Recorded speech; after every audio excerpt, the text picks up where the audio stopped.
All right, our next two speakers come from Dwolla, and they are Shay Daniels, who is a senior software engineer, and Amanda Holloway, who is the HR coordinator. Please join me in welcoming Shay and Amanda.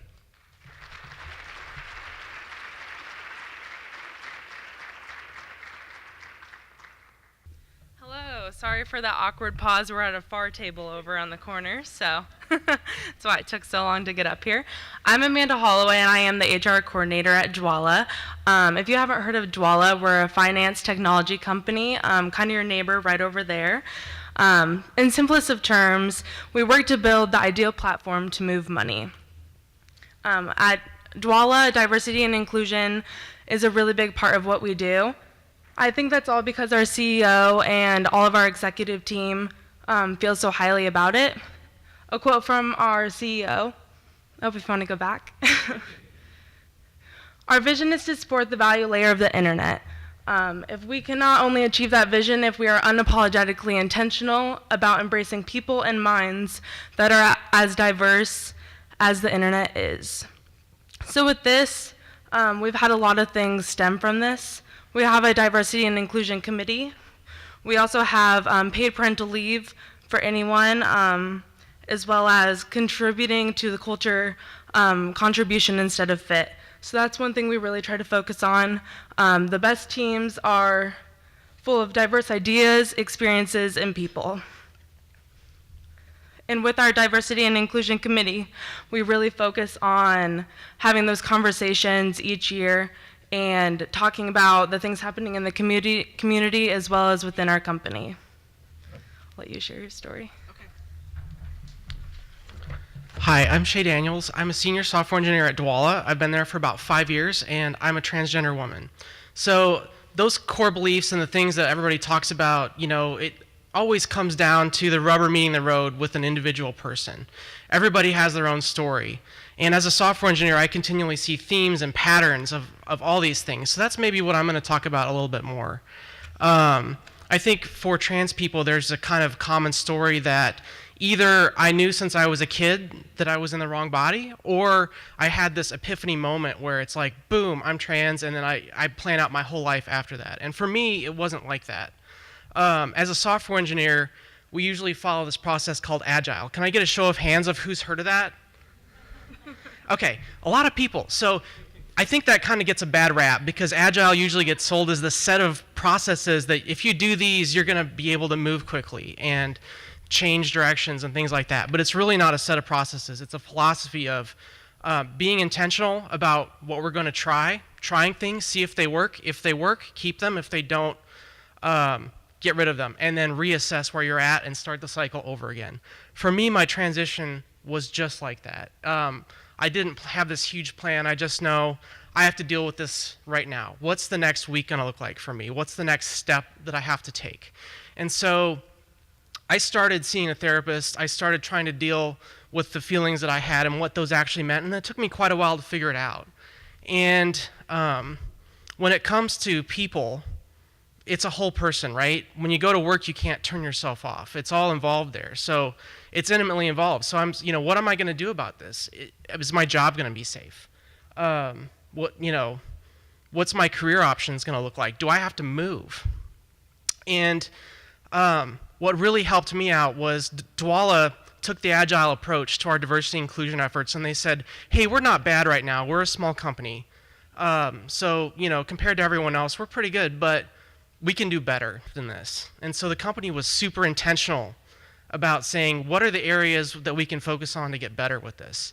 And for me, always being an advocate myself for various individuals and embracing that diversity that everyone has and being supportive of it, I felt like, I'm being super supportive of all these other people, and I'm not being honest about who I am. And the company being so intentional about all this was kind of like those neon flashing signs in Las Vegas, like, hey, it's okay, do this.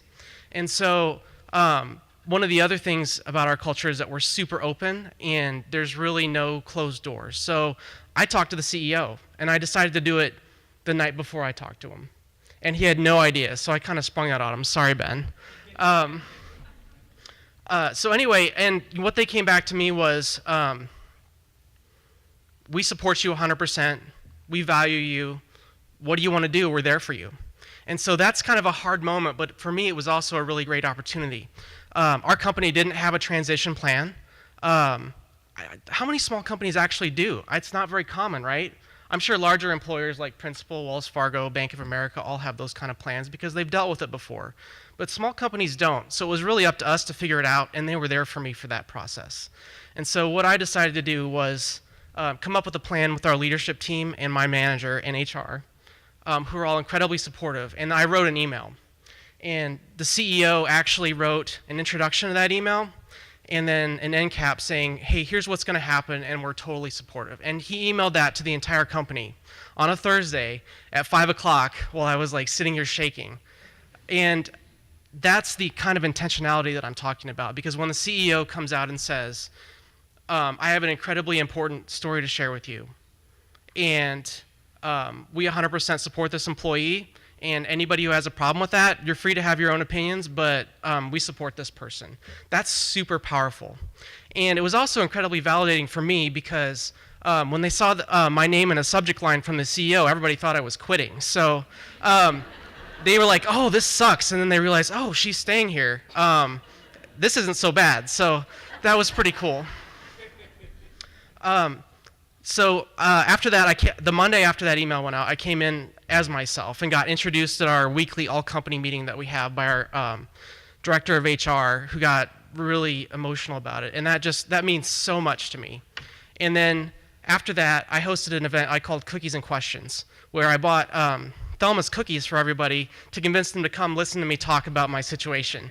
Because I felt like people need to understand. If you understand and you put a face to it, it's not so hard to do the things that maybe don't make sense otherwise. And the one thing I'll say about that is you have to be really careful with that, because you really don't want to set expectations that create a burden for people. Everyone is different. Some people are okay sharing their stories, and some people aren't okay sharing their stories. Some details are meant to be private, and you shouldn't expect anyone who is different in any aspect to be expected to share that at work. I felt comfortable doing that, and the company was supportive, but they also would have been supportive if I didn't want to do that. So I think that's a really important thing to say there. Now, after that, it was a little bit of a letdown because I answered so many questions that it was kind of like, oh, I really have to go back to work now instead of celebrating. But I couldn't have asked for it to go any better. And so the question comes, what do we do after that, right? Because we never know, we're never done. And what the company actually did was say, hey, we've refocused our strategy here. We need we're rebranding, we need a new set of core beliefs. So they actually involved the entire company in coming up with these new beliefs. Literally everyone in the company during our hackathon was invited to talk about these core beliefs. And the 4 that you see up here are what we came up with. And the one that I want to highlight today is that inclusion fuels innovation. We believe the best teams are built by the inclusion of diverse ideas, experiences, and people. And that means that when we, like Amanda was saying, when we look to hire someone, we look for someone who's not a culture fit, but we look for a culture add. And what we ask is that people have the same core beliefs that we do. Not everyone has to think the same, but everyone has to agree on the same basic tenets that we have listed up here. Everyone is a human. Everyone wants to invent, create, and believe. We have our mission as a company of helping other businesses move money. And the most important one is that we're never done. Agile personified, right? So I don't have a whole lot of other great programs that we're involved with. We're doing the best. I don't know where we're going to go. As we grow, the company is going to keep changing and our needs are going to change. Right now we have a diversity inclusion committee. At one point it was a third of the company. That's not sustainable. So we recently refocused our diversity inclusion committee. In the future, as it grows large enough, it might make more sense to have employee resource groups like some larger companies do. So what does that framework look like? We're constantly going through that cycle of where are we at now, what are we going to try next, and then reassessing. So thank you everyone for listening to our story, and we are never done.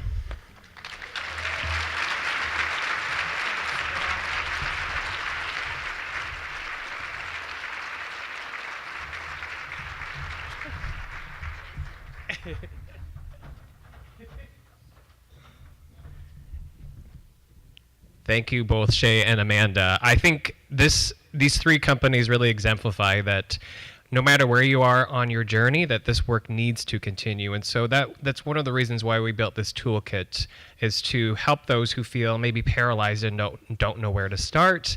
And we really focused on engaging local resources. So you have people, we are in your community, who can help you work to advance diversity, equity, inclusion in your companies, and we're so excited to be able to be a part of that help. Just one shameless plug. Wellmark hosted our first LGBTQ career fair. Nationwide is hosting the second one in January. Stay tuned for details and let us know if you want to participate in that. We do have a quick break. It's 9:50, so please grab some refreshments, use the restrooms, and be back very promptly in 10 minutes. Thank you very much.